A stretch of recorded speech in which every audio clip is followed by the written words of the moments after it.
So a while ago, actually, during the COVID times, when the lockdowns were happening and so forth, I made a number of videos about how to improvise in the style of different composers. It's quite a while ago, actually, about 4 years ago. And I've had a lot of requests to do more of these. I think there's a couple of reasons for this. So one of them is actually this sort of, in the interim period, the sort of advancement of AI creating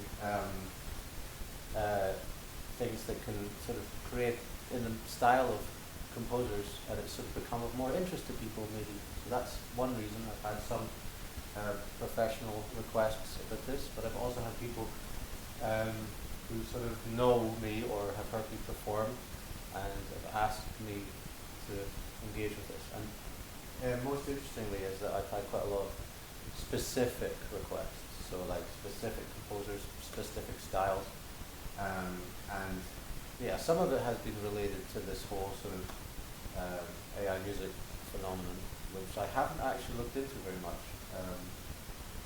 It's not the sort of thing I want to think about, but anyway, I definitely know that that's one of the reasons.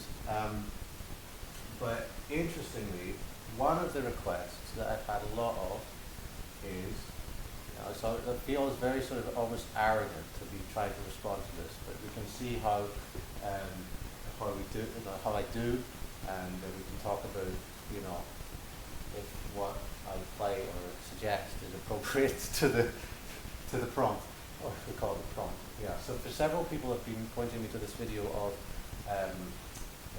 Gyorgy Cziffra improvising before a concert for the BBC and asking how could a person improvise like that. So I think this is a good one, and we can just see where we get with this. So without further ado, first thing is, I haven't watched this improvisation much recently. I do remember it, and so I think he plays an intro into the first Chopin etude, and we'll go into some Chopin stuff in another video. So I have another request that people have been asking, which is even more ridiculous, but we'll see what happens. So the first thing is that obviously there's a kind of bravura, this sort of stuff in it, these kind of romantic piano, as he sits down, here's my chord, and then a lot of the earlier part of the improv, there's a lot of octaves, there's a lot of kind of, he has an octave thing going on where he's like,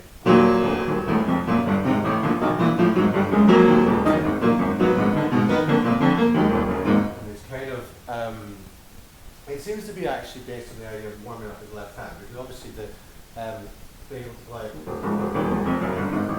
play octaves in a sort of effective with the left hand is always, no matter, even if you're Cziffra, there's still you want to warm up and do it.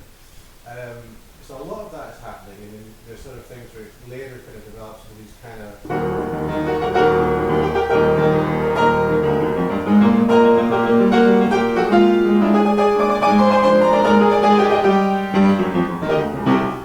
but obviously because a lot of that is like sort of chromatic passages, there seems to be a lot of kind of lifting material from what I would describe as like the harmonic transition points of like romantic repertoire.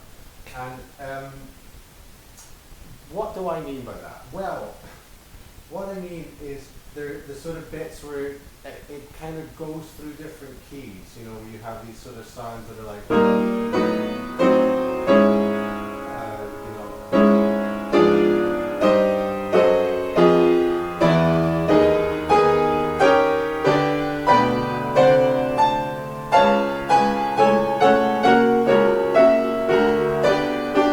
these sorts of things. So sometimes they're ones that are kind of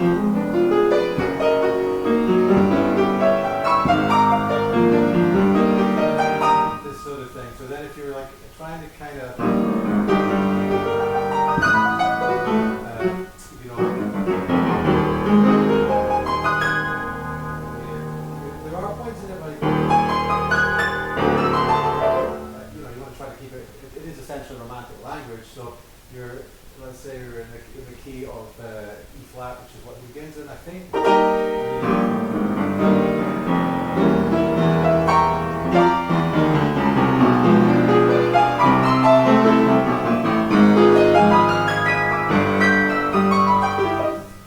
These kind of passages.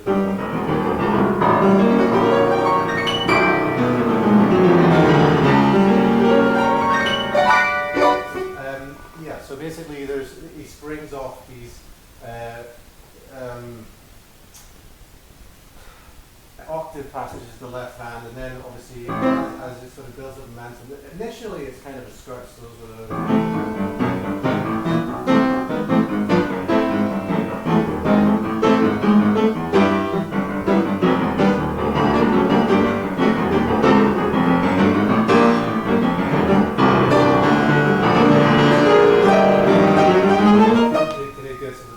sort of, and obviously the thing with imitating the Cziffra's style is that he has this tremendous capacity to do like a sort of tempo and crescendo at the same time, which creates these sort of sounds, like, which you know, probably I don't know if people really want to do that, but it's certainly if you're trying to create a style, it's very, very effective.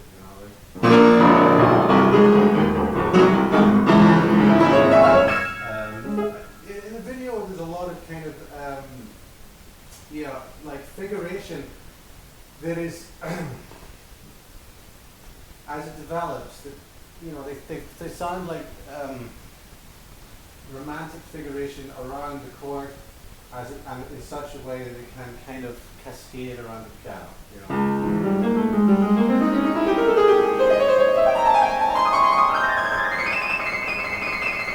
Like it, you know, it can sound very much like a sort of cadenza passage from a Liszt Hungarian Rhapsody, or yeah, even in some points where he continues some kind of harmonic progression.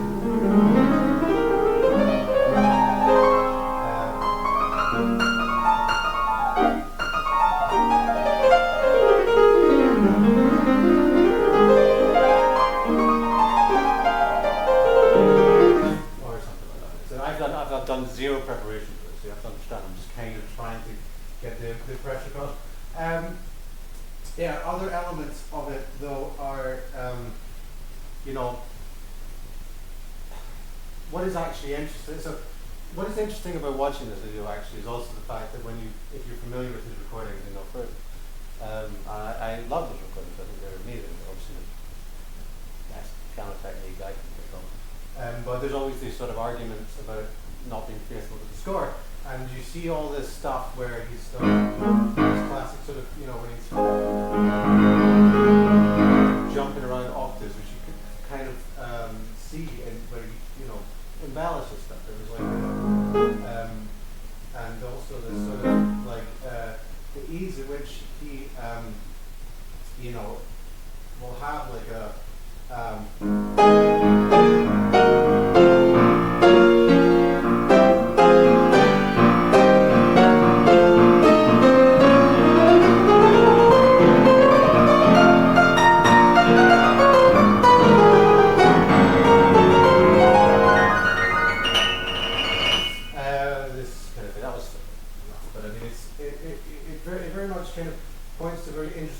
practicing the piano where like a tactical problem, let's say leaping or like playing octaves like smoothly and remaining relaxed, is sort of that by kind of taking it through different sort of improvisational situations almost, you can kind of be practicing two things at once, which seems to me like sounds really weird, but it does sort of strike me as possibly a way that people can attain that kind of facility. And what I mean by that is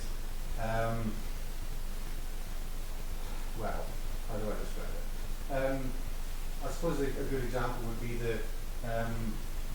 that Chopin etude that later on appears in the video, C major, that if a person were to take the figuration of it, this sort of like, but without necessarily retaining the harmony. So I'll just give you an example. Let's say if I start with a in the first one being E major.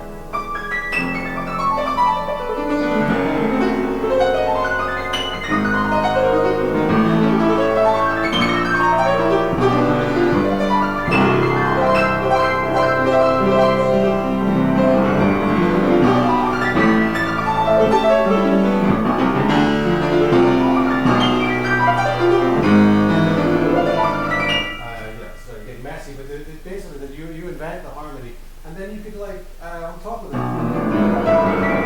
sort of add what other elements you require. You know, suppose like if you were trying to do the octave, you know, like he's doing at the beginning. So say I play that.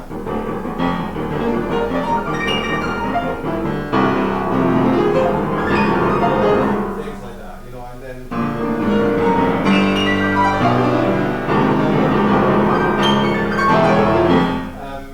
That is a kind of what I'm talking about.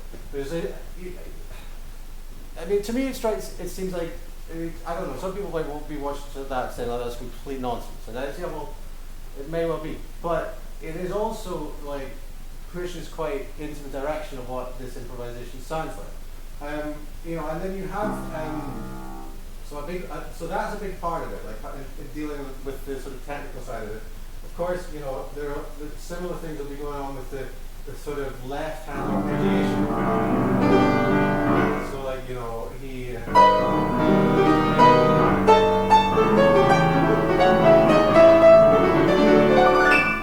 you're doing these sorts of.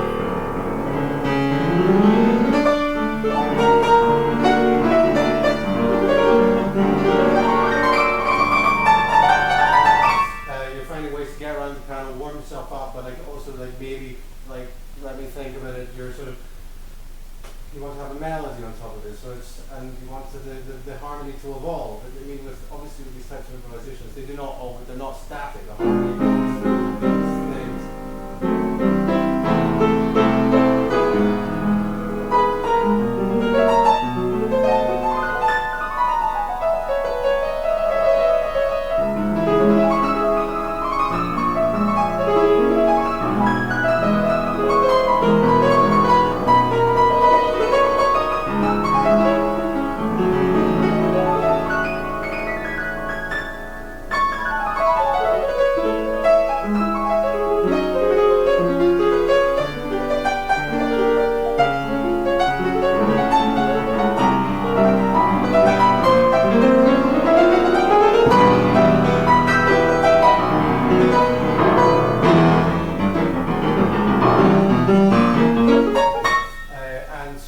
So like, and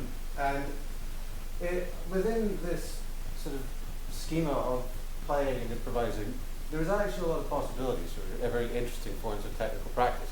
That thing that we were talking about actually about the earlier about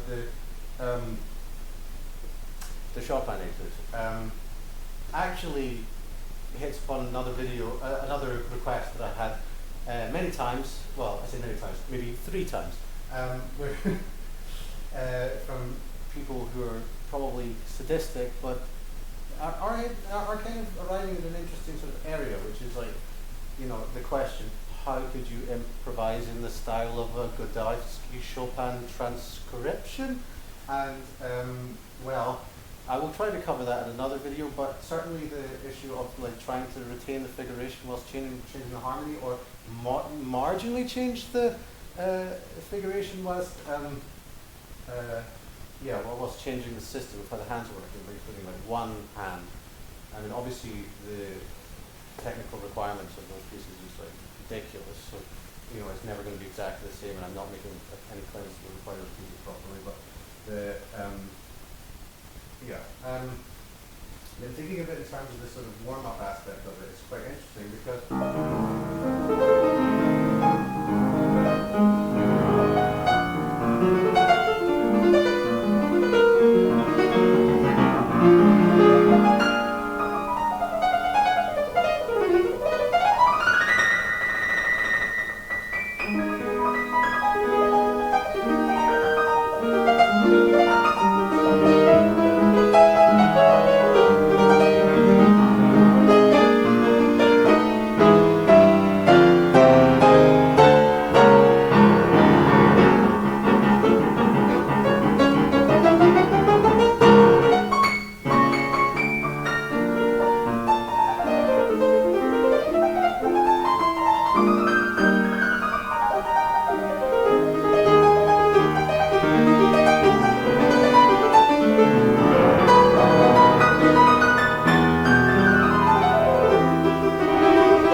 not trying to like make any argument that everything I'm doing here is totally amazing. I think I'm trying to sort of get to the point. I mean, one of the things, octaves, finding harmonies within them.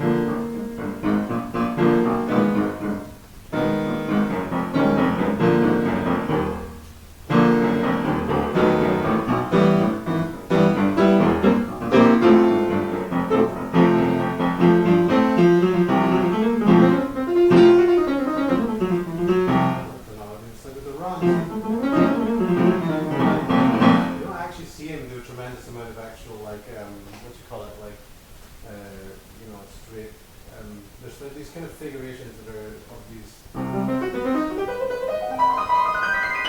sorts of things, but there's not kind of a right hand transition through harmonies type stuff. There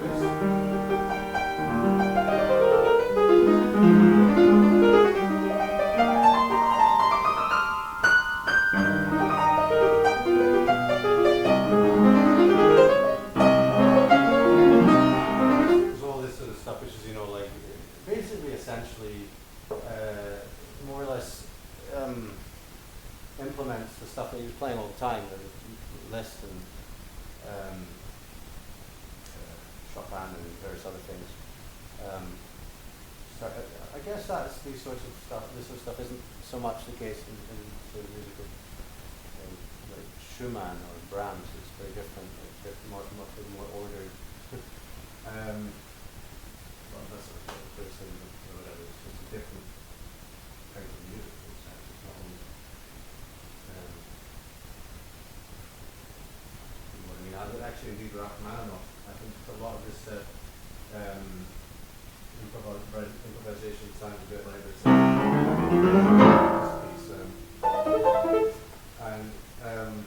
So like they, and that's interesting in and of itself. Because like a lot of that stuff, there is the harmony.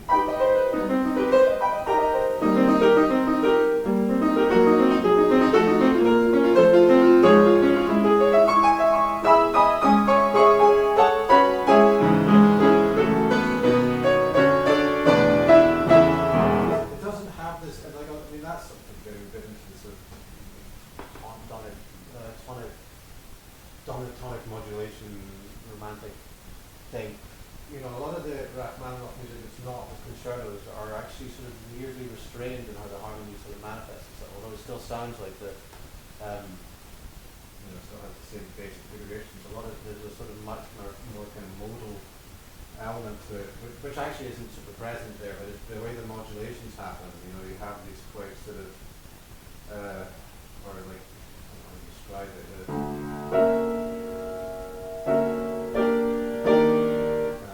Just give an example.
anyway, back to the point of Cziffra.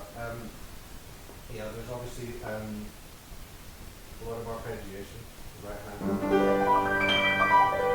Being able to do this very delicately, very fast, and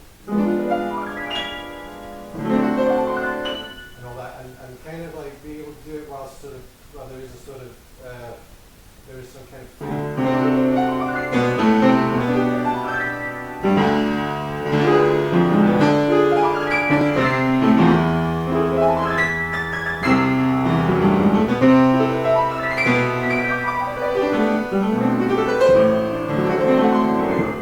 sometimes there's all these kind of things, but like a lot of these points of this is to do with being able to retain the technical thing whilst at the same time coming up with a theme, with a chord sequence, with you know, now I should say chord sequence. It sounds like they're playing self music, but with, you know, with this including counterpoint.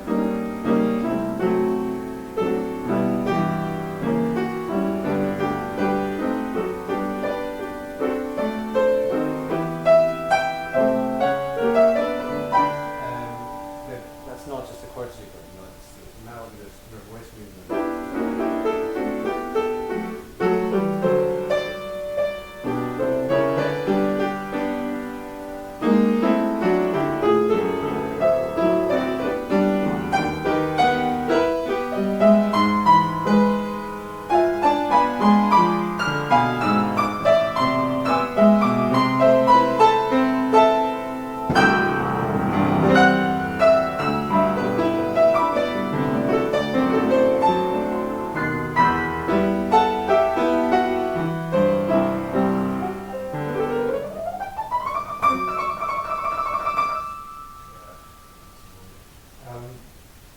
How could it be all put together? Well, you know, I think in the end it's all to do with this. I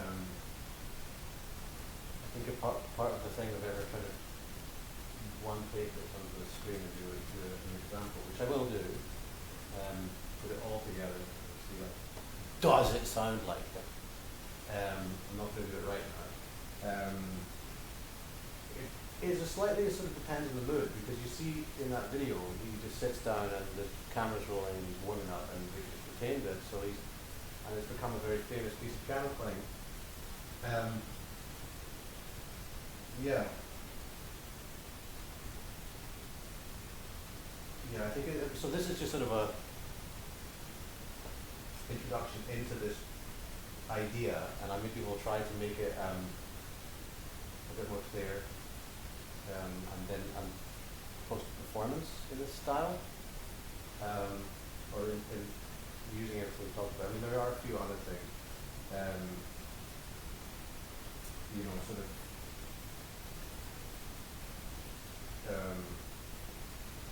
just the sort of wholesale import of things that sound like some cadenza moments from various pieces, which in a sense, you know, this is a sort of improv thing. And you know, there's this kind of like dramatic chorus.